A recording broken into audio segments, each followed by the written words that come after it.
بسم اللہ الرحمن الرحیم۔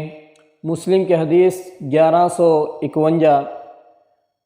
حدیث رسول اکرم صلی اللہ علیہ وسلم نے فرمایا کہ اللہ تعالیٰ فرماتے ہیں کہ روزہ خاص میرے لیے ہے اور میں ہی اس کا بدلہ دوں گا، اور روزہ جہنم سے بچاؤ کے لیے ڈھال ہے۔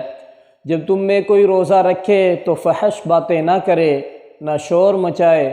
ہاں اگر کوئی اس کو گالی دے یا اس سے لڑائی کرے تو کہہ دے کہ میں روزہ دار ہوں۔ قسم اس ذات کی جس کے ہاتھ میں محمد صلی اللہ علیہ وسلم کی جان ہے کہ روزہ دار کے منہ کی بو اللہ تعالیٰ کو مشک کی خوشبو سے زیادہ پسندیدہ ہے۔ روزہ دار کے لیے دو خوشیاں ہیں، ایک روزہ کھولتے وقت وہ خوش ہوتا ہے، دوسری جب اپنے مالک اللہ تعالیٰ سے ملے گا تو روزے کا ثواب دے کر خوش ہو جائے گا۔ کن چیزوں سے روزہ ٹوٹتا ہے اور کن چیزوں سے روزہ نہیں ٹوٹتا؟ کیا جسم سے کوئی چیز خارج ہونے سے روزہ ٹوٹ جاتا ہے؟ بخاری کی حدیث ہے، حضرت عبداللہ بن عباس رضی اللہ تعالی عنہ فرماتے ہیں کہ جسم میں کسی چیز کے داخل ہونے سے روزہ ٹوٹ جاتا ہے، البتہ جسم سے کسی چیز کے خارج ہونے سے روزہ نہیں ٹوٹتا۔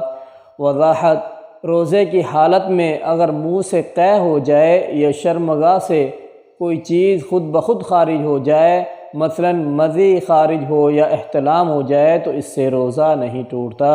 اکثر بھائیوں نے سوال پوچھا ہے کہ خود بخود قے آنے سے کیا روزہ ٹوٹ جاتا ہے؟ رسول اللہ صلی اللہ علیہ وسلم نے فرمایا، ابو داؤد حدیث نمبر 2380، رسول اللہ صلی اللہ علیہ وسلم نے فرمایا کہ جس شخص کو روزے کی حالت میں خود بخود قے ہو جائے اس پر کوئی قضا نہیں۔ اگر روزہ دار جان بوجھ کر قے کرے تو وہ قضا روزہ رکھے گا۔ وضاحت: خود بخود قے آنے سے روزہ نہیں ٹوٹتا، ہاں البتہ جان بوجھ کر قے کرنے سے روزہ ٹوٹ جاتا ہے۔ جزاک اللہ خیرا، وعلیکم السلام ورحمۃ اللہ وبرکاتہ۔